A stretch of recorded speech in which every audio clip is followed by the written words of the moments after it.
Peacemaker continues to surprise as one of the best shows of 2022 so far, and honestly, one of the best comic book shows we've ever gotten.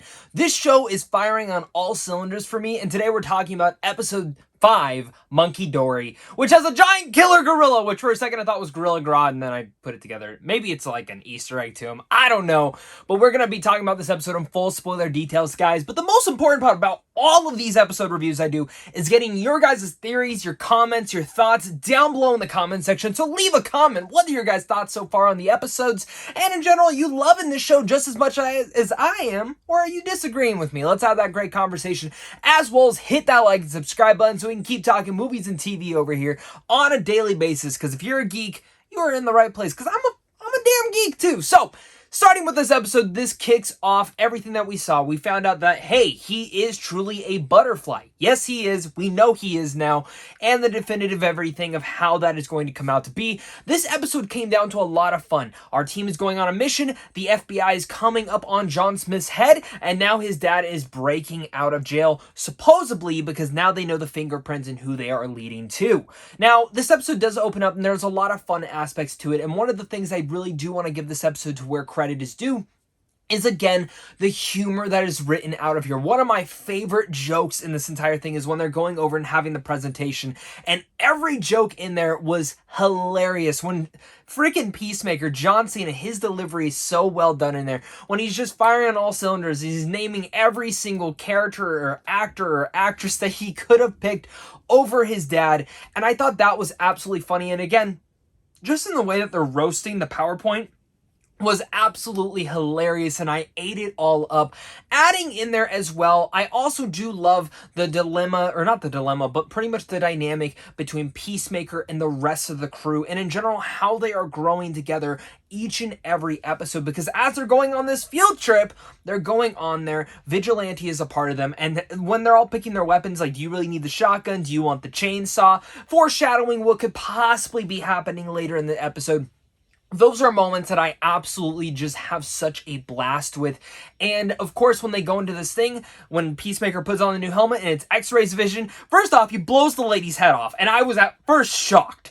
And this is where it goes back to is James Gunn, just like he did with the Suicide Squad, it is a gory fest. And he very much is going back to what his roots were with Slither and Super. And you feel that in here. A lot of vibes with Slither, especially with all the zombified people running and banging on the door. And just the way that Peacemaker was able to take them out. A lot of gore, a lot of fun.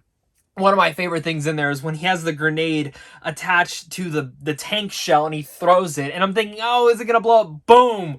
Hilarious. Great. Bloody. Loved it. Then they go in there and the gorilla's kicking Vigilante and Harcourt's ass. And that was a great action scene. Even though it was a little bit too dark for my taste, I wish the scene was a little bit more brighter, but I understand maybe they did that to just help with the special effects. The gorilla looked pretty good. And again, for a second, I thought it was Gorilla Grodd. And if it was Gorilla Grodd, which it doesn't seem, it seems like his name was like Charlie or something.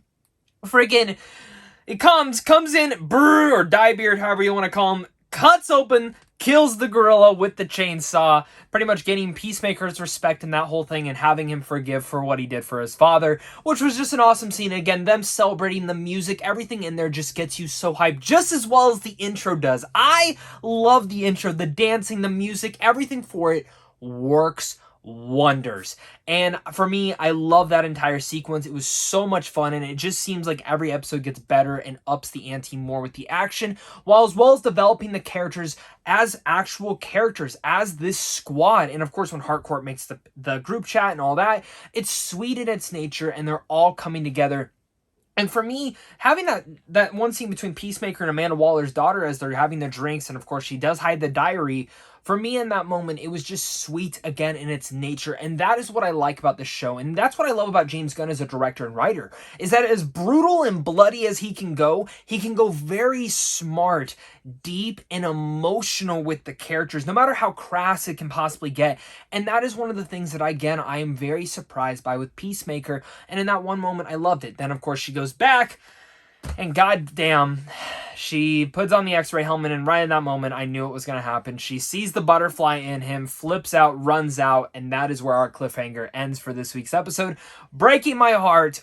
She's gonna live, but where does this take us now as we're starting to develop and learn more about what is going on, how the butterflies are? And it was just a matter of time before Peacemaker or someone found out who was. It sucks that it was her, because I love her acting, I love her capabilities and everything in there. The last thing I didn't get to talk about within this episode, though, was how they handled the White Dragon stuff. The FBI is now getting a warrant for his arrest. They feel like someone is pretty much above them, which is true, because they're still playing off of, no, he needs to stay in jail. And for me, this is just an up the ante type of situation. We have the butterflies all coming up, and we also have the White Dragon conflict.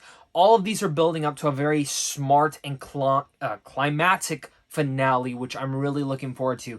We got a couple more episodes. I'm excited to see it. Again, let me know down below your guys' theories, your thoughts, comments, what your favorite moment was in this episode. Again, mine was probably the entire warehouse sequence, but I did find that whole PowerPoint presentation area absolutely hilarious, and the show continues to put a giant smile on my face like James Gunn films and in movies, and well, this being his first show, typically do. But again, thank you so much for watching this, guys. Can't wait to read your guys' comments. Again, hit that like and subscribe button if you're new here. And of course, until next time, stay classy and keep kicking ass.